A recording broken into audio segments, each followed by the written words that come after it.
Daisy Ridley's Rey was supposed to be the next Luke Skywalker and lead the legendary Star Wars franchise into its reboot. Instead, what fans pitched as the New Hope became the poster child for the Mary Sue debate. For my family, they'll be back. One day. What? Huh?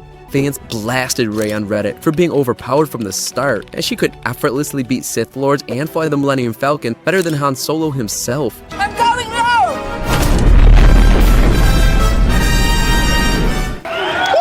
She even defeated Kylo Ren in her very first duel.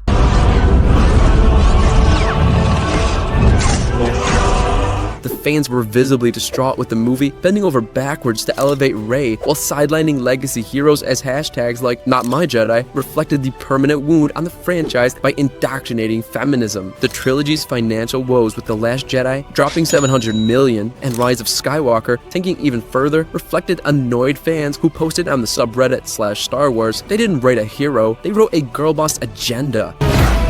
We rebuilt the Jedi Order. We won't let it crumble again.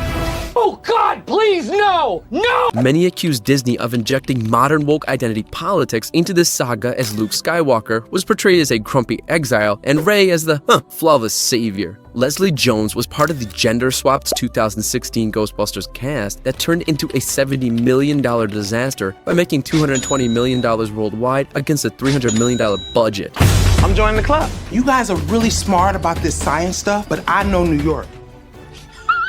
Sony made a terrible mistake by playing the identity politics card with Ghostbusters, as the immense backlash made the trailer one of the most disliked trailers in YouTube history. I know stuff that y'all don't know. Up above us was the first place in New York that they electrocuted. Jones' improv and slapstick humor, when compared to Bill Murray's dry and sarcastic approach, was indigestible for fans, especially with her over-the-top screaming during the exorcism gag and rock concert ghost scene where she yells, "The Hell no, the devil is a liar!"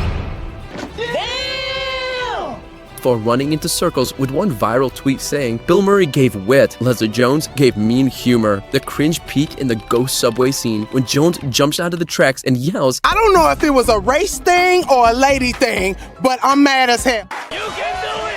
Fans complained that they turned her into a stereotype instead of a scientist, as Sony was forced to scrap plans for a sequel. Elizabeth Banks was the director and actor in 2019's Charlie's Angels, which fans deemed as a feminism referendum in Hollywood, given its success or failure. You're going! You need to land this bird, Hoffman! What? Later!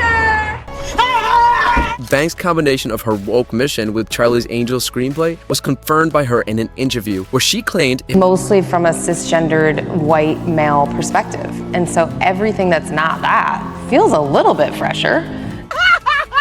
Banks' political survey proved to be a financial disaster, as the film limped to $73 million worldwide against a $55 million budget, plus marketing costs. What social media called Woke's Angels was blasted for being a lecturing campaign instead of hyping the story, as fans ranted on Twitter by saying nobody asked for this, especially not a lecture disguised as a movie. Is carotid and deoxygenated his brainstem. Well, that sounds painful. Banks blamed sexism, as she said, "You've had 37 Spider-Man movies, and no one is asking if men like superhero movies." There weren't a ton of movies where you're like, oh, there's so many roles for girls. Sony quietly buried the franchise as a result of 2019's Charlie Angels being a politicized and weak film. Tessa Thompson's successful Marvel stint prompted Sony to cast her in the lead role as Agent M in Men in Black International. When we have more women in positions of power in the workplace, workplaces are just safer. Yet she wasn't just a lead character, she was intentionally written as a flawless woke archetype who outsmarted every villain and even taught the veteran Agent H how to do his job. How many people can say that? I found you. Chris Hemsworth's Agent H was written as a bumbling screw-up who enraged fans of the MIB franchise, as they ranted on Reddit by saying Agent M wasn't a partner, she was a checklist, and they turned MIB into a gender politics lecture. That was an incredible catch. The film flopped hard, as it made only $254 million worldwide on a $110 million budget, the lowest turnaround of the entire MIB franchise. Thompson promoted the gender angle in interviews by telling reporters the film was about expanding representation and rethinking who gets to save the world. We are the Men in Black. the men and women in black. We protect the earth.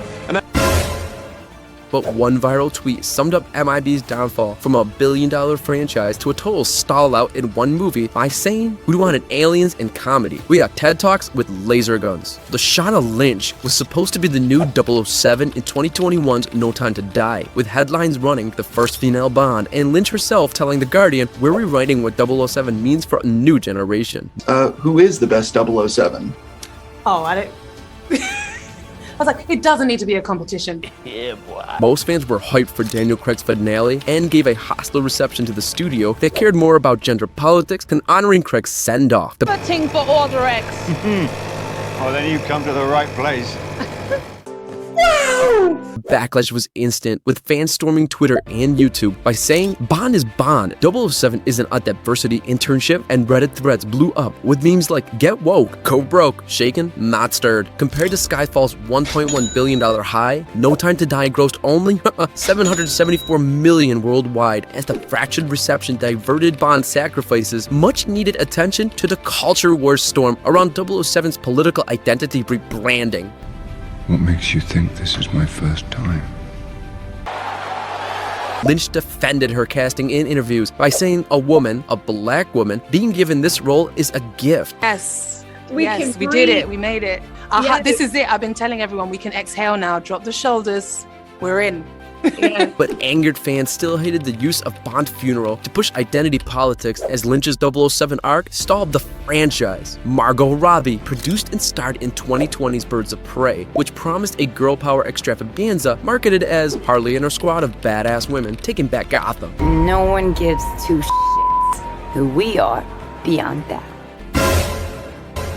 But DC fans weren't amused, as they took to Twitter complaining it's not Birds of Prey, it's Harley Quinn's Eminence Playground, and called it DC's woke experiment. Director Kathy Yan said the movie was about fighting the male gaze. It didn't try to like re-describe the movie, but it was really, I think, just an unabashed, like fun, kinetic, tough, which proved even that marketing leaned heavily on identity politics. The film barely broke even, by grossing only $205 million worldwide on a $100 million budget, plus marketing costs, which is nothing compared to Joker's $1 billion only a year before. Something tells me a whole lot of people are about to die. Robbie defended Harley's story by relating it to female rage and giving audiences something male-dominated comic movies don't show. But while I was researching Harley, of course, I was devouring the comics, became kind of obsessed with them. At some point, I stopped even reading just Harley comics because I just was really enjoying.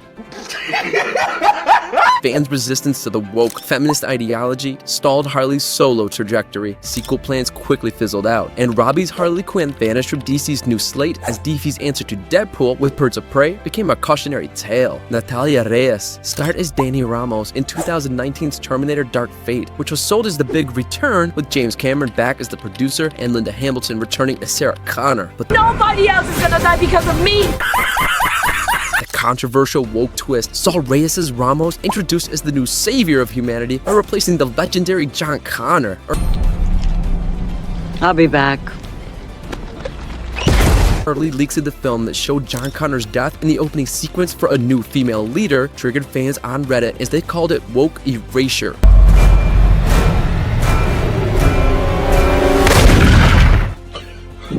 When the movie dropped and the woke erasure was confirmed when John Connor was gunned down in the first 5 minutes and Ramos crowned humanity's savior, fans raged on Twitter by saying they killed 30 years of lore for a diversity reboot. Dark Fate lost the studio more than $100 million, as it grossed only $261 million worldwide against a $185 million budget, plus marketing costs. Even James Cameron admitted guilt in interviews by saying, "We might have misjudged what fans wanted." You know, I wasn't caught up in the nostalgia of it. I didn't necessarily want to go back and recreate past. For the first time since 1984, the Terminator brand was halted. Phoebe Waller-Bridge was cast as Indiana Jones' snarky goddaughter in the heavily anticipated 2023's Indiana Jones and the Dial of Destiny. I'm thrilled. All right, here we go. Action! It feels great to and fans were instantly disappointed at the much anticipated final ride of Harrison Ford as Indiana Jones being overtaken by Shaw, who'd be the new face of the franchise. I stole it. Twitter and Reddit threads slammed Waller-Bridges' Shaw as insufferable, smug, and written like a Tumblr fanfic, and YouTube reactions piled on, saying they sidelined Indy to push another feminist archetype. Sorry. Helena! Have to jump. Variety and Deadline reported Disney wrote the film off as one of the biggest box office bombs, as the film bled over 100 million in losses by grossing only 383 million worldwide against a massive $300 million budget plus marketing amount, while Waller-Bridge defended her role by saying, hugely exciting and quite intimidating moment. A viral comment perfectly summed up fan reaction by saying, "We didn't wait 15 years to watch Phoebe lecture Indiana Jones. Ford's Indy iconic legacy was buried as Disney ended the franchise on a sour, woke-washed note." Time's up. Thanks for watching. If you enjoyed this video from my fun, lighthearted channel, Hollywood Body Count, I'd love a cheeky like, subscribe, and comment. No pressure, no sweat, your call.